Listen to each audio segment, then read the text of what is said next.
कहते थे कि खून की नदियां बहेंगी, यहां तो एक मच्छर भी नहीं मरा। टाट और टेंट के नीचे रहे हमारे रामलला के लिए अब एक भव्य मंदिर का निर्माण होगा। विवादों को लगाम लगाते हुए 9 नवंबर 2019 को भारत की आजादी के बाद के इतिहास के सबसे बड़े झगड़े को खत्म किया गया, जिसका नाम था राम मंदिर विवाद, जिसमें किस तरह से बाबरी मस्जिद को 90 के दशक में गिराया गया और देश भर में हिंदू मुस्लिम दंगे हुए। ये बात किसी से छुपी नहीं है, लेकिन आखिरकार सुप्रीम कोर्ट के फैसले और 5 अगस्त 2020 को मोदी जी के भूमि पूजन के बाद ये तो तय हो गया कि आने वाले कुछ सालों में राम जन्मभूमि पर एक मंदिर बनकर तैयार हो जाएगा, और वो भी कुछ ऐसा ही रहा है। अयोध्या में राम मंदिर के निर्माण का काम जारी है, लेकिन आखिर ये निर्माण कहां तक पहुंचा और कैसा होने वाला ये राम मंदिर, ये सवाल सबके मन में है। इसलिए आज की इस वीडियो में हम आपको इन्हीं सब बातों से रूबरू करवाएंगे। तो दोस्तों, सबसे पहले ये बताते हैं आपको कि मंदिर की डिजाइन क्या है। तो दोस्तों, भारत में ज्यादातर 3 शैलियों में मंदिर निर्माण किया जाता है। इनमें नागर, द्रविड़ और बैसर शैली है। द्रविड़ शैली में बनने वाले ज्यादातर मंदिर आपको साउथ इंडिया में देखने को मिल जाएंगे, लेकिन अभी जो राम मंदिर का निर्माण हो रहा है वो नागर शैली में बन रहा है, और इस शैली के मंदिर आपको उत्तर भारत में भी देखने को मिल जाएंगे। अब ये तो बात हो गई शैली की, लेकिन जिन लोगों ने इसी शैली पर काम किया है उनकी भी अपनी एक अनोखी कहानी है। बात यह है कि गुजरात के अहमदाबाद से आने वाला सोमपुरा परिवार नागर शैली के मंदिरों की वास्तुकला का विशेष जानकार माना जाता है, और अयोध्या का राम मंदिर भी नागर शैली में बनाया जा रहा है। इसीलिए इस मंदिर के डिजाइन का काम भी इन्हें ही दिया गया है। इसके साथ ही ये काम इन्हें इसलिए भी दिया गया क्योंकि सोमपुरा परिवार पीढ़ियों से मंदिर बना रहा है। इन्होंने ही अक्षरधाम, सोमनाथ और अंबाजी जैसे कई आस्था स्थल का डिजाइन तैयार किया है। इस मंदिर का सबसे बड़ा आकर्षण पत्थरों पर उकेरी जाने वाली नक्काशी होगी। नागर शैली से पत्थरों पर की जाने वाली नक्काशी अपने आप में खूबसूरत होगी। इसके लिए खास तौर पर राजस्थान के बंशी पहाड़पुर के पत्थरों का उपयोग किया जा रहा है, जिनके बारे में कहा जाता रहा है कि इन पत्थरों की उम्र 1000 से 1200 सालों तक की होती है। चूंकि ये पत्थर कच्चे और मुलायम होते हैं, जिसके कारण इस पर महीन से महीन नक्काशी आसानी से की जा सकती है।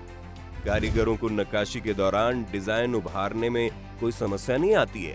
राजस्थान के अलावा इस मंदिर के निर्माण में मिर्जापुर के कठोर पत्थरों का भी इस्तेमाल किया गया है।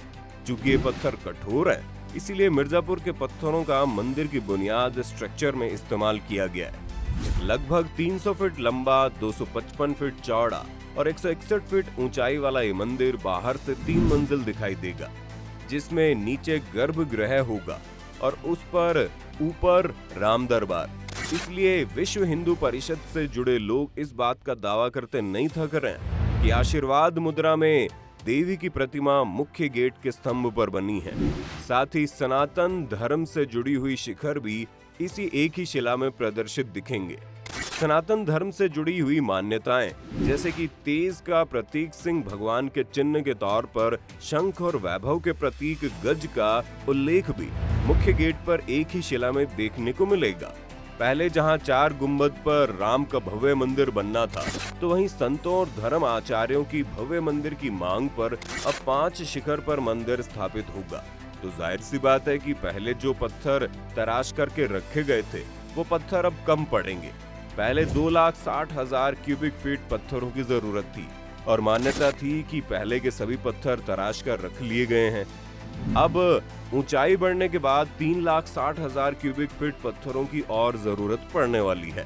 कोरोना संकट और अन्य मुश्किलों की वजह से पिछले 2 सालों से काम की रफ्तार भले ही धीमी रही हो, लेकिन ट्रस्ट को पूरा विश्वास है कि साल 2023 तक भक्त नए मंदिर में ही राम लल्ला के दर्शन कर पाएंगे। राम मंदिर का निर्माण कार्य निजी कंपनियों को सौंपा गया है।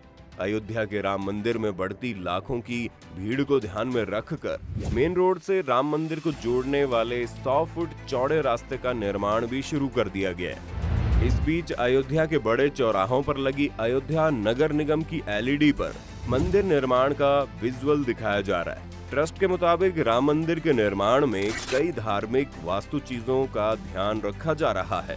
अगर पूरे श्री राम मंदिर कॉम्प्लेक्स की बात करें तो मंदिर के अलावा यहाँ पर म्यूजियम, गेस्ट हाउस और कई तरह की मॉडर्न फैसिलिटीज मिलेंगी। ये पूरा निर्माण करीब 110 एकड़ की जमीन पर हो रहा है, जबकि ट्रस्ट को कुल 67 एकड़ की जमीन मुहैया कराई गई थी। लेकिन इन सब के बीच सबसे अच्छी बात यह है कि मंदिर निर्माण को लेकर फंड की कोई चिंता नहीं है। भले ही अभी राम मंदिर के लिए विदेशी फंड या एनआरआई से फंड लेने की इजाजत नहीं मिली है, लेकिन ऐसा माना जा रहा है कि अब तक ट्रस्ट को करीब 3000 करोड़ का चंदा मिल चुका है, जबकि मंदिर निर्माण की लागत 1000 करोड़ तक की है। ट्रस्ट के लिए राम मंदिर का निर्माण इतना आसान काम भी नहीं रहा, क्योंकि इस मंदिर पर पूरे देश की निगाहें हैं और दशकों के संघर्ष के बाद यहाँ पर मंदिर निर्माण का मौका मिल पाया है। ऐसे में ट्रस्ट किसी भी तरह की कसर नहीं छोड़ना चाहता। भव्य राम मंदिर के निर्माण में जो सबसे ज्यादा वक्त लगने वाली चीज है वह इस मंदिर की नींव का काम। जब ट्रस्ट बनाया गया तब उसके बाद सबसे पहले इंजीनियर्स की एक टीम बनाई गई थी, जिसने लंबे वक्त तक नींव को लेकर डिस्कशन किया।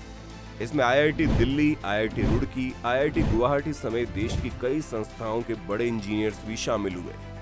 जब मिट्टी की पहचान और स्टडी की गई तब मालूम पड़ा कि 161 फीट ऊंचे मंदिर के लिए मौजूदा स्थिति कमजोर पड़ सकती है। इसी के बाद नींव को लेकर काम शुरू करने की बारी आई, जिसमें पुरानी सभ्यताओं वाली तकनीक और नई तकनीक को लेकर भी डिस्कशन किया गया। लेकिन बाद में जब नींव को लेकर काम किया गया तब 70 लाख क्यूबिक फीट मिट्टी को यहाँ से हटाया गया और उसके बाद खाली जगह होने पर बड़ी नींव बनने का प्रोसेस शुरू हुआ और लगभग काम खत्म भी हो गया। मंदिर के निर्माण के वक्त भूकंप को भी ध्यान में रखा जा रहा है। ऐसे में मंदिर पर कितना बोझ आएगा, इसकी भी रिसर्च हो चुकी है। माना जा रहा है कि मंदिर के भीतर स्टील का उपयोग नहीं होगा। ऐसे में बुजुर्ग या दिव्यांग लोगों के लिए लिफ्ट भी मंदिर के भीतर नहीं आ सकेगी। इस तरह से देखा जाए तो ये कहा जा रहा है कि 2023 तक मंदिर पूरा तैयार हो ना हो, लेकिन श्री राम के दर्शन लोग आसानी से कर पाएंगे।